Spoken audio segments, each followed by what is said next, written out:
अस्सलाम वालेकुम। Welcome back to radiology with Sadia Sana. आज का हमारा टॉपिक है AFMIRT स्किल असेसमेंट, जो कि ओवरसीज क्वालिफाइड रेडिएशन प्रैक्टिशनर्स के लिए होती है। अब इसमें आगे डिफरेंट कैटेगरीज आ जाती हैं, जैसे डायग्नोस्टिक रेडियोग्राफर है, मेडिकल इमेजिंग टेक्नोलॉजिस्ट है, रेडिएशन थेरेपिस्ट है, न्यूक्लियर मेडिसिन टेक्नोलॉजिस्ट है, या फिर सोनोग्राफर्स हैं। उन सबको ASMIRT से स्किल असेसमेंट करवानी पड़ती है। उसके बाद जो है वो अगर इमिग्रेशन के लिए अप्लाई करना चाहते हैं तो ये उसका स्टेप है। तो उस जब स्किल असेसमेंट आपकी हो जाएगी, फिर आप इमिग्रेशन के लिए किसी भी वीजा पे अप्लाई कर सकते हैं। वीजा के आगे डिफरेंट टाइप्स होती हैं, कुछ जो है वो परमानेंट रेजिडेंसी होती है और कुछ जो है टेम्परेरी है। वीजा टाइप्स को आज हम डिस्कस नहीं करेंगे, वो हम किसी नेक्स्ट वीडियो में करेंगे, वरना आपकी ये वाली वीडियो लंबी हो जाएगी। तो आज हम जो इस वीडियो में डिस्कस करेंगे वो मैं ये आपको बताऊंगी कि अगर आपने अपनी ओवरसीज क्वालिफिकेशन है आपकी और आपने उसकी असेसमेंट करवानी है, तो आपने सबसे पहले ये देखना है कि आपकी क्वालिफिकेशन किस तरह की है, आपका एक्सपीरियंस कैसा है, उसके बाद इंग्लिश प्रोफिशिएंसी, फिर आपके पास जो रिक्वायर्ड डॉक्यूमेंट्स हैं वो आपने कौन कौन से इसके साथ अटैच करने हैं।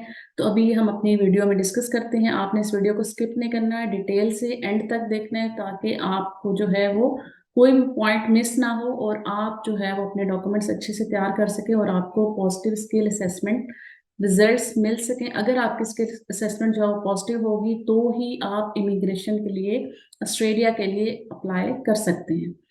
तो चले हम जो है वो स्टार्ट करते हैं। मैं सबसे पहले आपको एक फॉर्म शो करती हूँ और वो दिखाती हूँ कि आपने जो फॉर्म है वो कहाँ से लेना है, डाउनलोड करना है और उसको किस तरह से फिल करना है और वो किसके लिए फिल होगा। तो ये हम अभी जो है वो वेबसाइट पे देखते हैं। मैं आपके साथ अपनी लैपटॉप की स्क्रीन शेयर करती हूँ।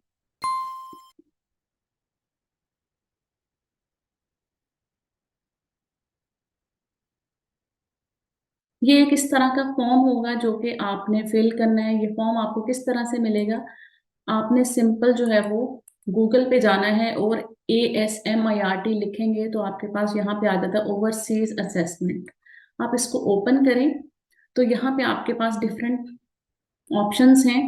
अब आपके पास प्री अप्रूव जो कोर्सेज हैं या जो एक्रीडेटेड ओवरसीज कोर्सेज हैं वो आपके पास नहीं है, क्योंकि वो सिर्फ न्यूजीलैंड की जो कुछ यूनिवर्सिटीज हैं वो ऑस्ट्रेलिया के साथ जो है वो प्री अप्रूव्ड कोर्सेज हैं। या इंडिया या बांग्लादेश या पाकिस्तान, यहाँ पे कोई भी ऐसी यूनिवर्सिटी नहीं है जिसकी जो डिग्री है वो पहले से अप्रूव्ड हो। तो आपने जाना है माइग्रेशन असेसमेंट में।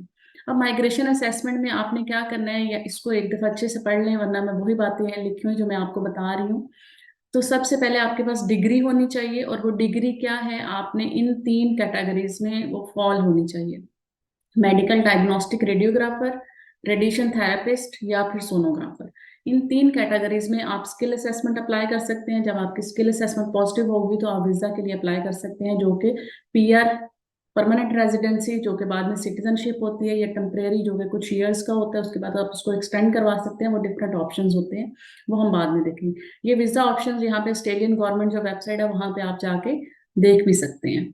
अच्छा, उसके बाद फिर अब जब आप ये सारी जो रिक्वायरमेंट्स हैं, जिसमें आपकी डिग्री है, आपका एक्सपीरियंस है, आपकी इंग्लिश प्रोफिशिएंसी है, ठीक है, ये सारी जब आप पूरी कर देते हैं तो आपकी असेसमेंट जो है वो या तो अनकंडीशनल हो सकती है कि आपको उन्होंने दे दी है, या फिर कंडीशनल हो सकती है। ठीक है, अब कंडीशनल में क्या होगा कि कुछ ना कुछ कमी है, कुछ ना कुछ रिक्वायर्ड डॉक्यूमेंट्स है, अगर वो आप उनको रिक्वायर्ड टाइम में दे देते हैं तो आपकी जो है असेसमेंट जो है वो पॉजिटिव हो सकती है, अदरवाइज फिर वो रिजेक्ट हो जाएगी। या फिर रिजेक्शन है। अब रिजेक्शन में ये होता है कि इन आपके पास 3 साल का टाइम है कि आपकी जो एप्लीकेशन थी वो रिजेक्ट हो गई है, आप उसको दोबारा से रीअप्लाई कर सकते हैं 3 साल के अंदर। फॉर एग्जाम्पल, आपका एक्सपीरियंस कम था या आपका कोई डॉक्यूमेंट जो है वो पूरा नहीं था, तो आप उसको दोबारा से जब उनकी जो कंडीशन थी उसको फुलफिल करेंगे तो आप दोबारा से रीअप्लाई कर सकते हैं उसी फीस के अंदर जो आपने पहले से पे की थी। अगर आप 3 साल के बाद दोबारा रीअप्लाई करेंगे तो फिर आपको दोबारा से नई फीस देनी पड़ेगी। अच्छा, उसके बाद फिर हम यहाँ पे अगर देखें तो ये जो एप्लीकेशन प्रोसेस है, इस पे अगर आप क्लिक करोगे तो एप्लीकेशन फॉर असेसमेंट, इसको जब आप ओपन करेंगे तो आपके पास जो है वो एक फॉर्म आ जाता है जो कि इस तरह का है। अब ये फॉर्म जो है मैं आपको PDF फॉर्म में दिखाती हूँ, क्योंकि मैंने ये पहले से डाउनलोड किया हुआ है। यहाँ पे आपको बहुत छोटा नजर आएगा तो मे भी क्लियर ना हो, तो मैं आपको दूसरी स्क्रीन पे दिखाती हूँ। ये वाला फॉर्म आपके पास ओपन हो जाएगा। आपने इस फॉर्म को फिल करने से पहले अच्छी तरह से देखना है कि ये वही वाला फॉर्म है जो मैंने आपको दिखा रही हूँ यहाँ पे। Application for the assessment of radiography and radiation therapy and ultrasound qualification and clinical experience, जो कि आउटसाइड ऑस्ट्रेलिया है, आपने उसको इसमें फिर फिल करना है। अच्छा, अब आप ये देखें कि आप किस कैटेगरी में फिल करना चाह रहे हैं उसको, डायग्नोस्टिक रेडियोग्राफी के लिए, रेडिएशन थेरेपी के लिए, या फिर अल्ट्रासाउंड के लिए, उसको आप क्लिक करेंगे।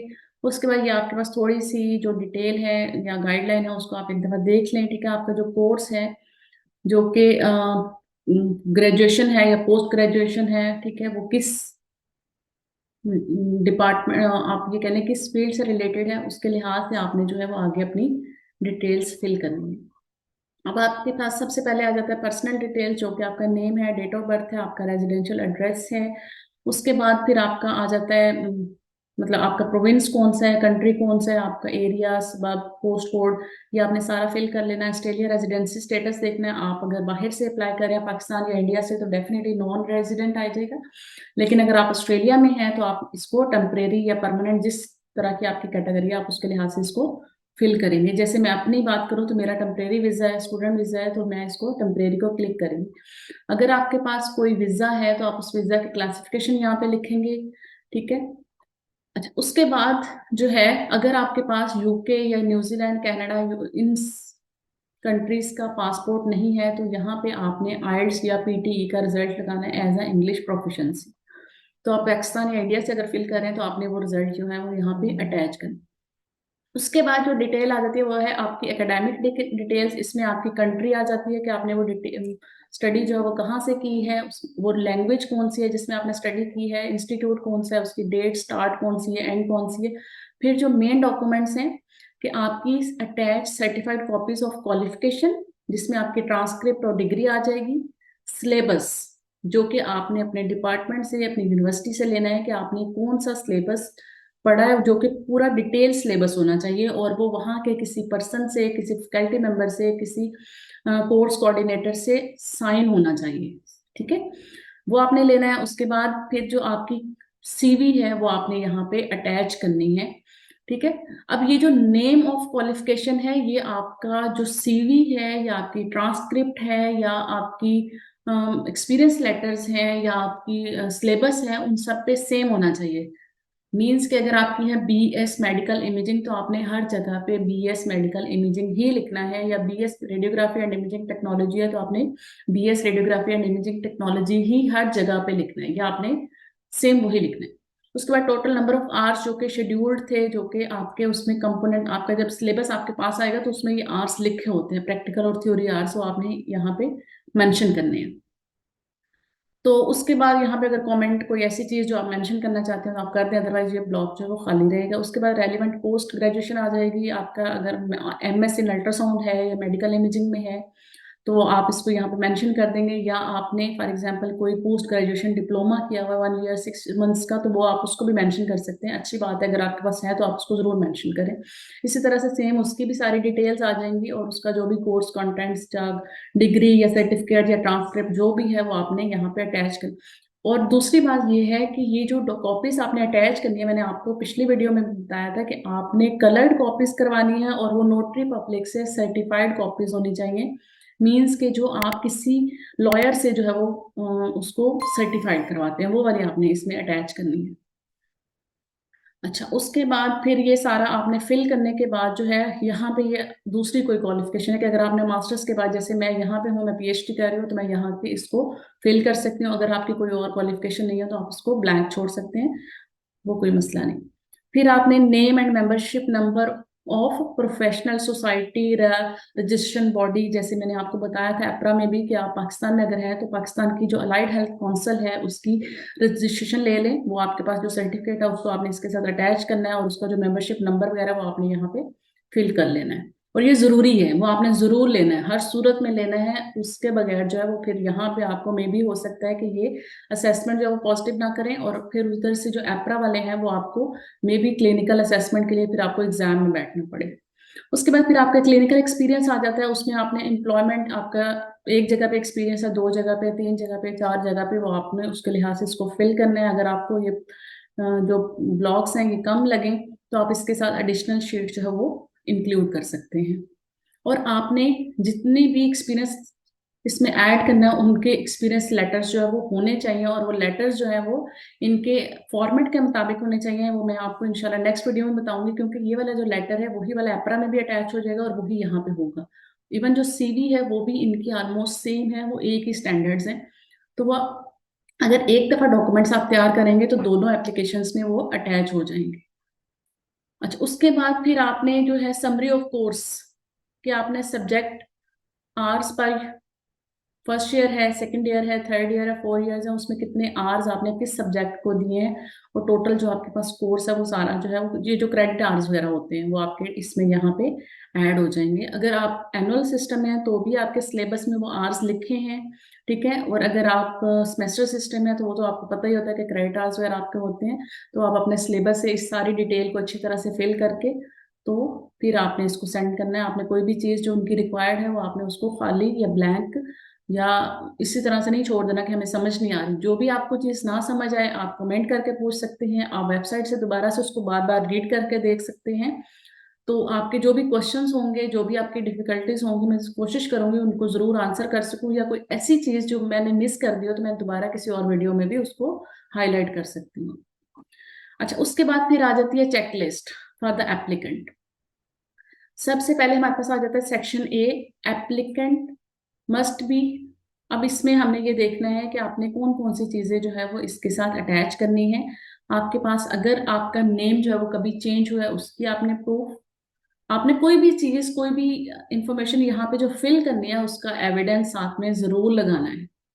आपने अगर ऑस्ट्रेलिया में रहते हैं तो उसकी रेजिडेंसी या सिटीजनशिप है, या आपके पास कोई वीजा है तो वो आपने अटैच करना है। उसके बाद इंग्लिश प्रोफिशिएंसी लेटर है, फिर उसके बाद आपके पास certified copies of foreign passport है, वो यूके या कनाडा किसी भी कंट्री का अगर है तो वो आपने जरूर अटैच करना। जो चीज़ आपकी नहीं है वो आपने उसको मेंशन भी नहीं करना, वो आपने अटैच भी नहीं करनी।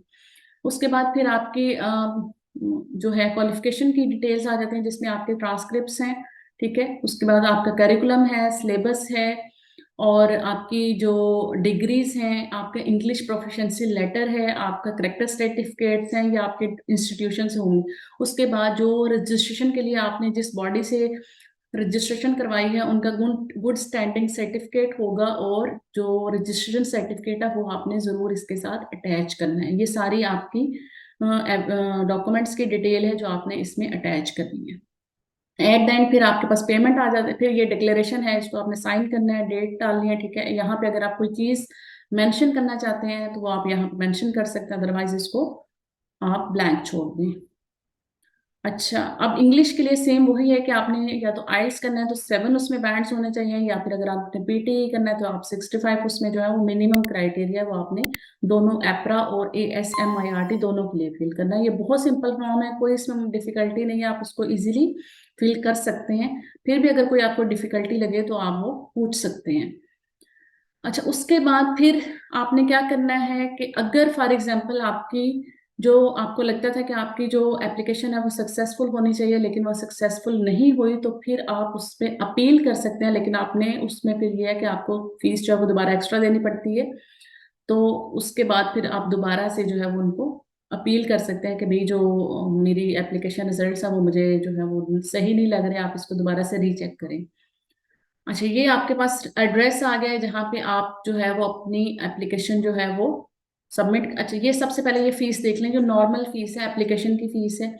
अगर आप ओवरसीज हैं, ठीक है, आप पाकिस्तान या इंडिया से अप्लाई कर रहे हैं तो आपने 997 देने हैं। अगर आप ऑस्ट्रेलिया में हैं तो आपने फिर GST ऐड हो जाता है तो आपने फीस जो है 1096 देनी है।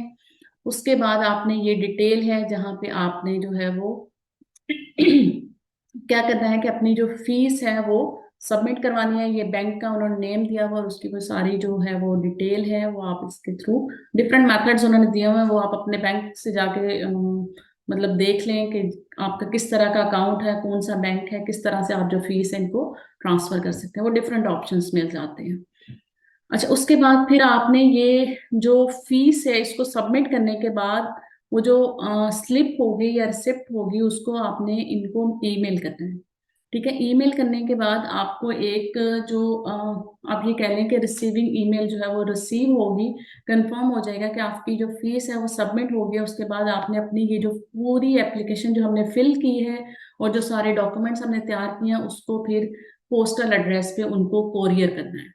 वो आप चाहे पाकिस्तान से कर रहे हैं, चाहे इंडिया से कर रहे हैं, जहां से भी आप कर रहे हैं, वो बॉदर नहीं करता। आपने ये देखना है कि आपने DHL के थ्रू करना है या TCS के थ्रू करना है या पाकिस्तान पोस्ट कोड के थ्रू करना है, वो आप अपनी मर्जी से कोरियर जो ऑप्शन है वो ले सकते हैं। और आपने इनको वर्ड फॉर्म में ये जो एप्लीकेशन है वो सेंड करनी है। और दूसरा यहाँ पे ईमेल का भी ऑप्शन दिया हुआ है, लेकिन आपने दोनों काम पे करने हैं। तो यहाँ पे आज की ये जो डिटेल्स थी वो कंप्लीट हो गई हैं। ये फॉर्म जो है वो इतना ही है, 8 पेजेस है टोटल, आपने इसको फिल करना है। और ये जो चेकलिस्ट है इसको अच्छे से देख के और सारे डॉक्यूमेंट्स को पूरा करना है। तो मेरे ख्याल में जो आपके क्वेश्चंस थे वो सारे आज क्लियर हो गए होंगे। फिर भी अगर आपको कोई चीज़ जो है वो कंफर्म नहीं हुई या कोई आपको डिफिकल्टी रह गई है तो आप कमेंट सेक्शन में कमेंट करके पूछ सकते हैं। तो आज के लिए इतना ही, नेक्स्ट वीडियो में मिलेंगे। अल्लाह हाफिज।